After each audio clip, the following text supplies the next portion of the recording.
Captain Eliza Morrison stood on the bridge of the Earthship Horizon, her eyes fixed on the main screen. The strange vessel had appeared from nowhere, just beyond the orbit of Neptune. It was unlike anything humans had ever built. Its hull shimmered, with an odd purple glow, and its shape reminded her of a massive arrowhead. "Any response to our hails, Lieutenant Warren?" she asked, turning to her tactical officer. Jack Warren shook his head. "Nothing yet, Captain, but they're scanning us, very thoroughly." Dr. Alan Brooks, the ship's xenobiologist, leaned forward in his seat. His job was to prepare humanity for first contact, but after years of empty space, he had begun to think his position was just for show. Now, his heart raced with excitement and fear. "Their technology is far beyond ours," he said, studying the readings on his tablet. "The energy output alone suggests they're at least a century ahead of Earth science." Captain Morrison nodded.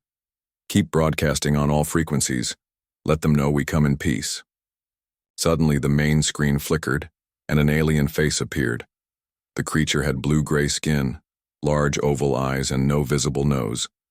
When it spoke, its thin lips barely moved, but perfect English came through the ship's speakers. "Unregistered vessel, you are trespassing in council space. Identify yourself and prepare for boarding inspection." Morrison stepped forward. "This is Captain Eliza Morrison of the Earth vessel Horizon. We are on a peaceful mission of exploration from the planet Earth. We were unaware this region belonged to anyone. May I ask who I'm speaking with?" The alien's eyes narrowed. "I am Representative Zixhall of the Galactic Council, 4th rank. Your ignorance of Council authority is noted, but does not excuse your violation. Your species is not registered in our database. This is unusual." Dr. Brooks moved beside Morrison. "We are a newly spacefaring civilization. This is our first venture beyond our solar system." The alien made a sound that might have been a laugh. "A hatchling species with faster-than-light technology? Impossible. You must have stolen this vessel." Morrison felt her temper rise but kept her voice steady. "I assure you, Representative Zixhall, this ship was designed and built by humans. We developed our FTL drive independently." There was a pause, as the alien spoke to someone off-screen. When Zixhall turned back, another alien had joined the transmission. This one wore elaborate decorations on its head and shoulders. "I am High Counselor Vextora," the new alien said. "Your claim is troubling. No species has developed a new form of FTL travel in over 600 council cycles. Your vessel will be escorted to Inspection Station 12 for examination. Your crew will be detained for questioning." Morrison exchanged glances with her officers. This wasn't how they had imagined first contact. "With respect, High Counselor," she said, "we won't submit to detention. We're willing to share information about ourselves and learn about your council, but we'll do so as equals. Perhaps we could arrange a diplomatic meeting instead?" The two aliens spoke rapidly in their language, clearly surprised by the refusal. "Captain," whispered Lieutenant Warren, "I've analyzed their ship. Their weapons are powered up, but their shields are minimal. They didn't expect resistance." Morrison nodded slightly. She didn't want to fight, but she wouldn't let her crew be taken prisoner either. Vextora finally responded. "Your proposal is irregular. The Council has protocols for first contact that have stood for millennia. However..." The alien paused, studying Morrison with its large eyes. "Your species' development of unique FTL technology warrants special consideration. I will authorize a preliminary diplomatic exchange." Dr. Brooks couldn't contain his excitement. "Thank you, High Counselor. May I ask how many species are part of this Galactic Council?" "The Grand Council governs 27 spacefaring civilizations across this galactic sector," Vextora stated with obvious pride. "For 12,000 cycles, we have maintained order and progress through careful regulation of technological development and resource allocation." Morrison noted the emphasis on regulation and control. "And Earth would be the 28th? Zixhall made that laugh-like sound again. "If deemed worthy. Many primitive species are kept as protectorates until they mature. Given your limited experience, that would likely be your status." Morrison kept her expression neutral despite her growing concern. We look forward to learning more about your council's structure. We'll prepare a diplomatic team to meet at a neutral location of your choosing. Acceptable, said Vexatora. Coordinates will be transmitted. You have 1 Earth day to prepare. We expect full disclosure of your FTL technology at this meeting. When the transmission ended, the bridge was silent for a long moment. They're not what I expected, Dr. Brooks finally said. They seem so arrogant, Lieutenant Warren finished for him. Like they own the galaxy. Morrison turned to her, communications officer. Send everything we have to Earth. The Council, their technology, their demands, all of it. She looked back at the alien ship on the screen. And tell Command we need our best diplomats out here immediately. What do you think they'll do when they realize we won't just hand over our technology? Warren asked quietly. Morrison's face hardened. I don't know. But I don't like being called primitive or a hatchling species, and I really don't like that they assume we'll obey their rules without question. Dr. Brooks was reviewing the scan data. Their technology is advanced in some ways, but it seems uniform, standardized, almost as if innovation is discouraged. That could work in our favor, Morrison said. Prepare a diplomatic package, but be careful what we reveal. If humans are good at anything, it's adapting to new situations. She smiled grimly. Let's see how their ancient protocols handle that. Back on Earth, the news of alien contact spread quickly. Governments rushed to form a united response. Military forces went on alert. Scientists pored over the data from the horizon. And in a secure conference room in Geneva, Admiral Philip Martinez addressed the hastily assembled Earth Defense Council. Ladies and gentlemen, he said gravely, we've spent centuries wondering if we're alone in the universe. Now we know we're not. And our new neighbors think they own the neighborhood. Ambassador Richard Collins, just appointed as Earth's representative, stood up. Then we'll just have to convince them to be better neighbors, or... He paused, looking at the images of the alien ship. We'll have to show them that humans don't make good servants. As the Horizon prepared for the diplomatic meeting, Captain Morrison watched the alien ship through her cabin window. The Council thought they ruled the galaxy. They were about to learn they were wrong. Ambassador Richard Collins straightened his tie as the Earth shuttle approached the massive space station. The Harmony sphere hung in space like a giant pearl, its white surface reflecting the light of a nearby yellow star. It was beautiful, but intimidating. Impressive, isn't it? Asked Science Director Grace Foster, who sat beside him. Her eyes were fixed on the screens displaying sensor readings of the station. Designed to be, Collins replied. Everything about the Council seems built to remind others of their power. Their shuttle was escorted by 2 Council ships into a docking bay, larger than a football stadium. Dozens of different spacecraft were already docked, each one more exotic than the last. The Earth delegation, 6 humans including Collins, Foster, and 4 specialists, felt very small as they stepped onto the station. A tall, thin alien with pale green skin met them at the entrance. I am Protocol Officer Mivak. You will follow me to the waiting area. The Council does not adjust its schedule for new arrivals. Collins nodded politely. Thank you for meeting us. We look forward to speaking with the Council. As they walked through the station's wide corridors, the humans tried not to stare at the variety of alien species around them. Some walked on 4 legs, others floated above the ground. Some were nearly human-like, while others resembled nothing Earth's oceans or jungles had ever produced. Science Director Foster leaned close to Collins. Notice the different treatment, she whispered. Several aliens moved quickly out of the way as a group of tall, blue-skinned beings approached. There's definitely a hierarchy here. They were led to a small room with simple benches and told to wait. Hours passed. Another power play, Collins said after the 3rd hour. They're showing us our place. Finally, Protocol Officer Mivak returned. The Lesser Council will now hear your petition. The humans were led into a vast circular chamber. Tiered seating rose around them, filled with aliens of different species. At the highest level sat 5 beings on ornate chairs. In the center of the room was a simple platform where the humans were directed to stand. A voice boomed through the chamber. The human delegation will now address the Lesser Council of Diplomatic Affairs. Collins stepped forward. Thank you for granting us this audience. I am Ambassador Richard Collins of Earth, appointed to establish peaceful relations between humanity and the Galactic Council. A large alien with 4 arms and golden skin leaned forward from the highest tier. I am Council Speaker Uthanara. We have reviewed the data from your encounter with our patrol vessel. Your species' development is unusual. You claim to have developed faster-than-light travel independently? Yes, Collins replied. Our scientists created our drive system through our own research. Murmurs spread through the chamber. Speaker Uthanara silenced them with a gesture. In the 12,000 cycles of Council history, no species has developed FTL technology without guidance. Your claim is difficult to believe.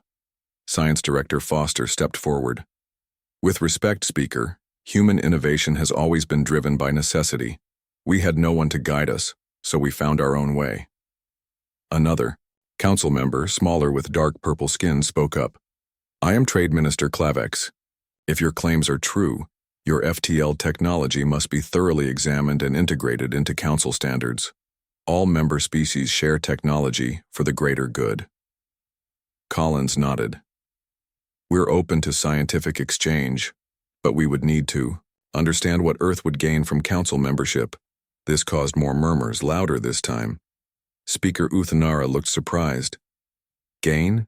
You would gain Council protection and guidance. Your species would be assigned appropriate resource quotas and development schedules. In time, perhaps a century or two, you might earn voting rights on minor committees. Collins kept his expression neutral despite his growing concern.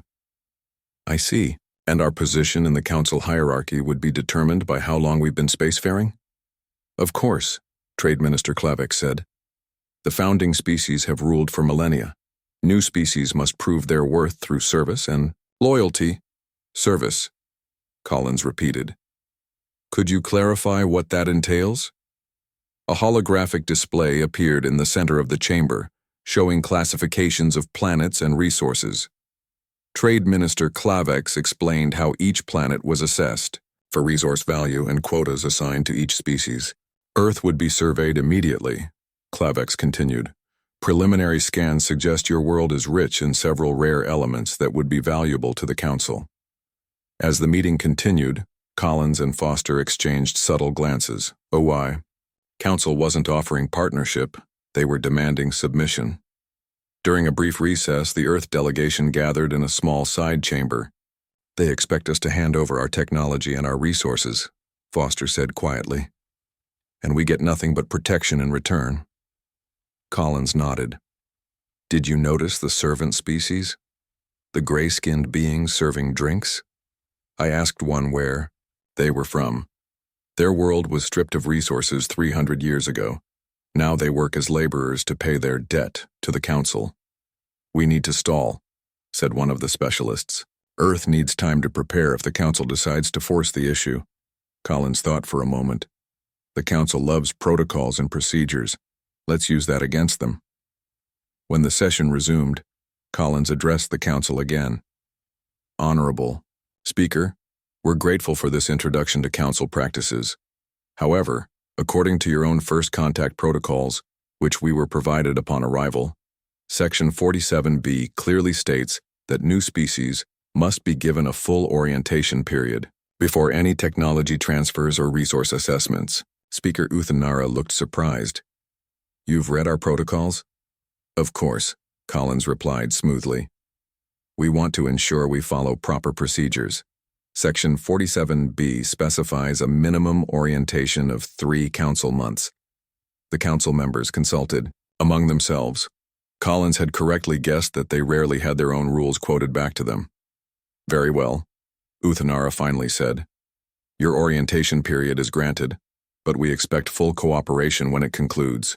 As the Earth delegation was escorted back to their quarters, Science Director Foster whispered to Collins, That bought us some time, but what's our next move? I noticed something today, Collins replied quietly. Their technology is advanced, but it hasn't changed in centuries. They talk about standard designs and approved methods. They've stagnated. While we've spent our history adapting and improving, Foster added. Maybe that's our advantage. Later that night, Collins sent an encrypted message back to Earth. Council demands submission, not partnership. Heavy resource taxation likely. Technology confiscation certain. Request immediate defensive preparations. 3 months until they expect compliance. Back on Earth, Admiral Philip Martinez read the message in a secure underground facility. Around him, the first prototypes of Earth's new defense ships were already under construction. 3 months, he said to his officers. We have 3 months to prepare for a fight we never wanted. On the Harmony Sphere, Ambassador Collins stood at a viewport, looking out at the stars. Somewhere out there was Earth, still ignorant of how vast and complex the galaxy truly was. But if the Council thought humans would simply bow down and accept their place at the bottom, they were about to learn a valuable lesson about human nature. They think they rule the galaxy, he murmured to himself. We'll see about that. General Lisa Reeves stood in the underground command center beneath the Rocky Mountains. Screens around her showed Earth's defensive preparations, hidden from Council observation satellites. The 3-month grace period was almost over. Status. Report, she ordered. A young officer stepped forward. All 6 orbital platforms are in position, General. Their stealth systems are working perfectly. The Council ships still have no idea they're there. Reeves nodded. In the 90 days since first contact, Earth had worked around the clock. What would normally take years had been compressed into months through global cooperation. And the fleet? 12. Ships ready. 8 more at 80% completion. Engineer Davis has successfully installed the modified weapons on all completed vessels. Paul Davis was a genius who had studied the Council technology provided during the orientation period and found surprising weaknesses. The Council had used the same shield frequencies for thousands of years, never expecting anyone would have reason to counter them. The Council delegation will be here tomorrow, Reeves said. They expect us to roll over and accept their terms. They're in for a surprise. On the Harmony Sphere, Ambassador Collins was packing his belongings. His 3 months of diplomatic work had yielded valuable intelligence and secret allies. He glanced at the small alien standing nervously by his door. Are you sure about this, Tikla? Once you help us, you can never return to the Council. The small, gray-skinned alien nodded. My people have been slaves for 3 centuries. If humans can truly stand against the Council, we want to help. Tikla belonged to the Navari, one of several species that had been reduced to servant status by the Council. During his time on the station, Collins had built a network of contacts among these oppressed peoples. We leave in an hour, Collins said. Be ready. Meanwhile, in a different section of the station, Science Director Foster was having a secret meeting with a Council scientist named Mevnar. Unlike most Council officials, Mevnar was curious about human innovations. Your approach to energy distribution is completely unorthodox, Mevnar said, studying Foster's notes. The Council would never approve such methods, but your efficiency ratings are remarkable. Humans have always had to make do with limited resources, Foster explained. We can't afford to waste energy. Mevnar looked around nervously before lowering his voice. I must warn you. The Council has ended its patience. Enforcer Drazkon has been dispatched to Earth with a subjugation fleet.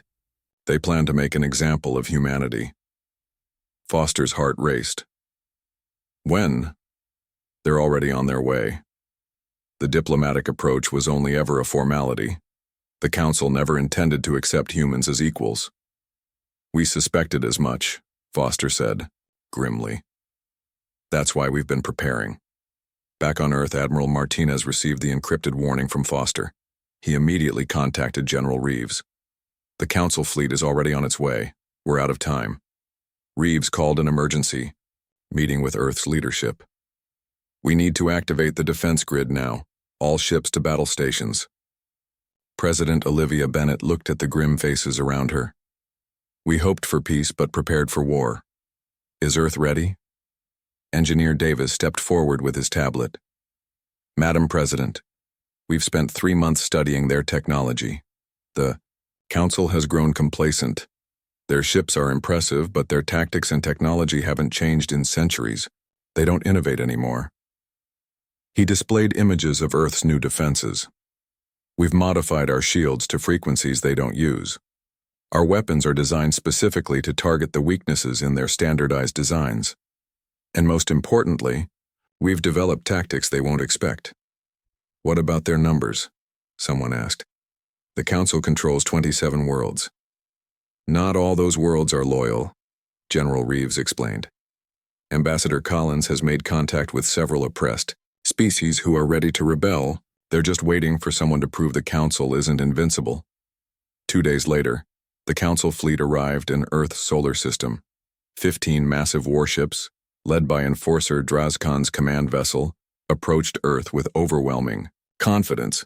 Primitive humans, Drazkon's message boomed across all frequencies. Your time for compliance has ended. Surrender your technology and accept your resource quotas or face immediate pacification. For a moment, there was silence. Then, President Bennett's voice responded, calm and clear. This is President Olivia Bennett of Earth. We have studied your history, Enforcer Drazkon. For millennia, the Council has bullied younger species, stripped their worlds of resources, and reduced them to servants. Earth will not share that fate, Drazkon laughed. Your defiance is noted but futile. You have no fleet, no defenses that our scans can detect. Surrender now, and your major cities may be spared. Perhaps your scans need improvement, Bennett replied. At that moment, Earth's hidden orbital platforms deactivated their cloaking systems.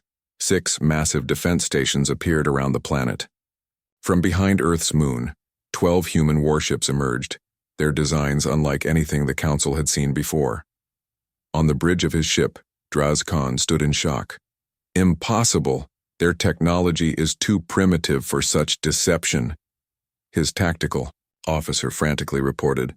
Their ships are using shield frequencies outside our standard targeting range. Our weapons will be at reduced effectiveness, Drazkon recovered quickly.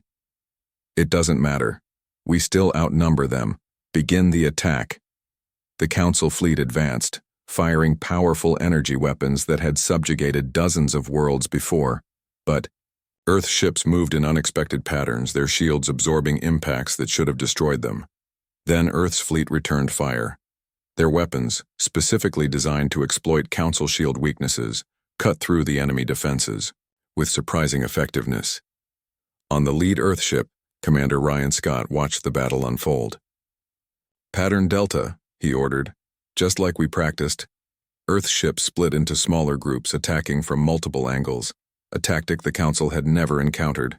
Their rigid battle formations, unchanged for centuries, couldn't adapt.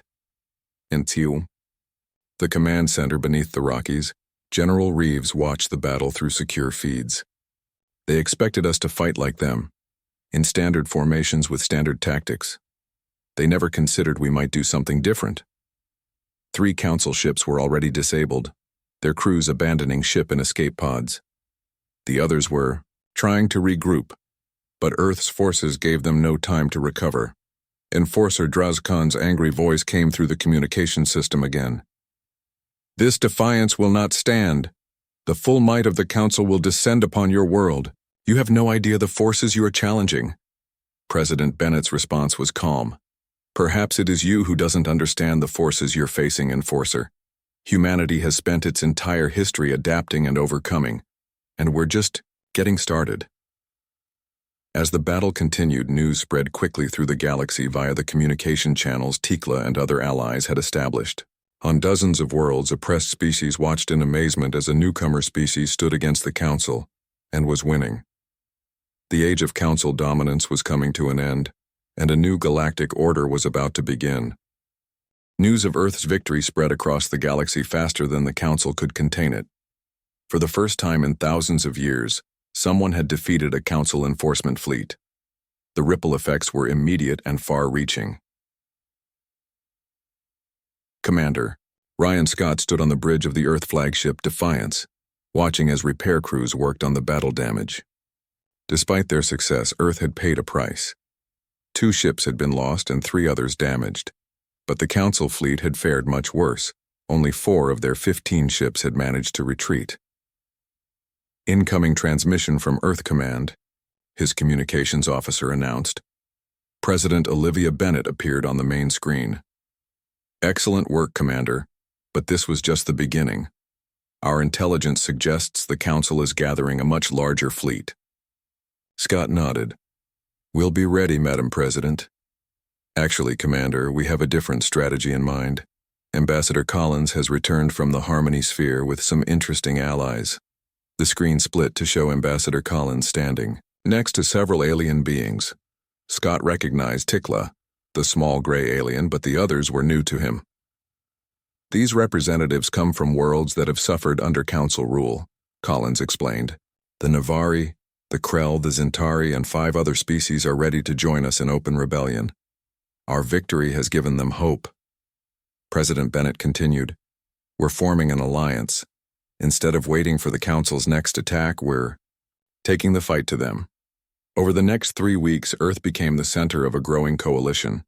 Ships from formerly subjugated species arrived in the solar system, many of them outdated by Council standards, but crewed by beings eager to fight for their freedom.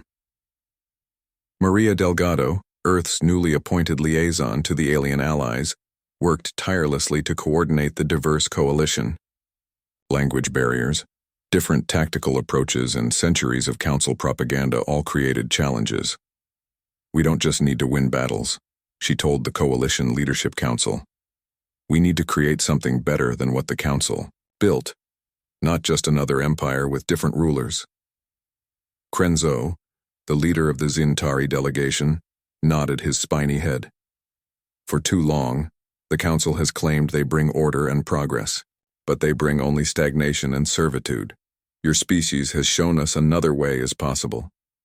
The Coalition fleet departed Earth with a bold plan. Instead of attacking Council military targets, they would strike at the heart of Council power, the Harmony Sphere itself.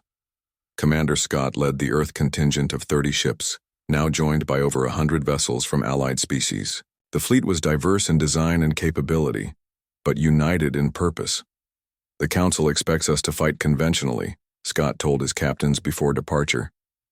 To build up slowly, to attack military targets. We won't do that. We'll strike directly at their seat of power, their symbol of authority. When it falls, their whole system will begin to crumble. The journey to the Harmony Sphere took 2 weeks. When they arrived, they found it heavily defended by a hastily assembled Council fleet. The battle that followed was the largest in Galactic history. Council ships fought with rigid formations and traditional tactics. The Coalition forces, led by Earth captains, used unpredictable patterns and coordinated strikes that confused the Council commanders. On the Defiance, Commander Scott directed the battle with calm precision. Group 3, execute flanking maneuver. Group 5, prepare for breach operations. All ships, remember your targets. We want to capture the station, not destroy it. After 6 hours of intense fighting, the Coalition forces broke through the Council defenses. Special teams led by General Reeves boarded the Harmony Sphere, fighting their way to the Central Council chambers. In those ornate chambers, the supreme leaders of the Council watched in disbelief as their security forces fell back. For millennia, they had ruled from these rooms, never imagining they might be invaded. This is impossible, the Supreme Counselor Vexamoria hissed as General Reeves and her team entered the chamber. You cannot challenge thousands of years of order. Reeves leveled her weapon. Your order is over, surrender now. To everyone's surprise, Council Leader Vexamoria smiled. You think you understand what you're fighting, human, you don't. He pressed a hidden control on his chair arm. A hidden door opened in the chamber floor, revealing a stairway downward. Go ahead, Vexamoria said. See the truth for yourselves. General Reeves ordered Vexamoria secured, then led a small team down the stairs. They found themselves in a vast chamber filled with ancient technology. At its center was a pulsing blue, light contained within a crystal sphere. What is this? Reeves asked. Vexamoria, now a prisoner, laughed bitterly. The true ruler of the galaxy. We called it the Ancient Guide. It has directed Council policy for 10,000 years. President Bennett, who had arrived on a fast transport, once the station was secured, stepped forward to examine the sphere. An artificial intelligence?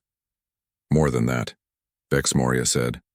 The combined wisdom of the First Council, preserved and evolved. It calculated the most efficient path for galactic development. It determined which species should rise and which should serve. Engineer Paul Davis scanned the ancient machine.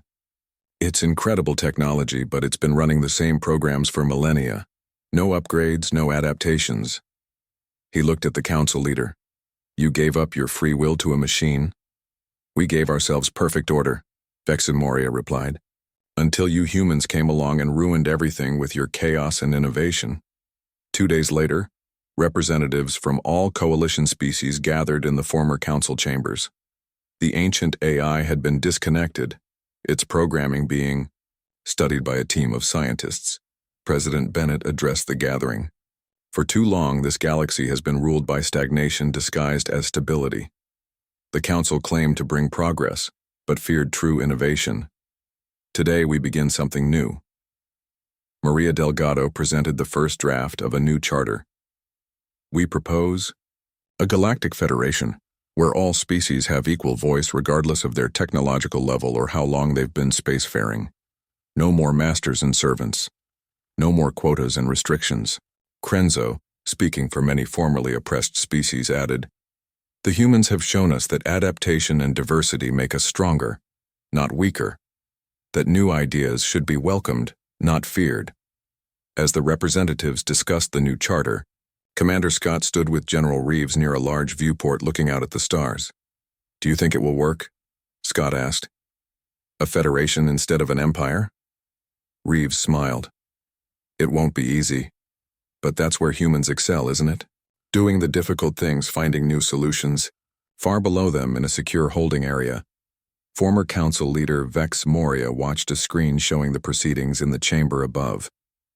He saw the humans working with dozens of species, building something the ancient guide had never predicted. They really did it, he whispered to himself. They proved us wrong. And across the galaxy on countless worlds, beings looked up at the stars with new hope. The council that had ruled for millennia was gone. In its place was something new, something still taking shape.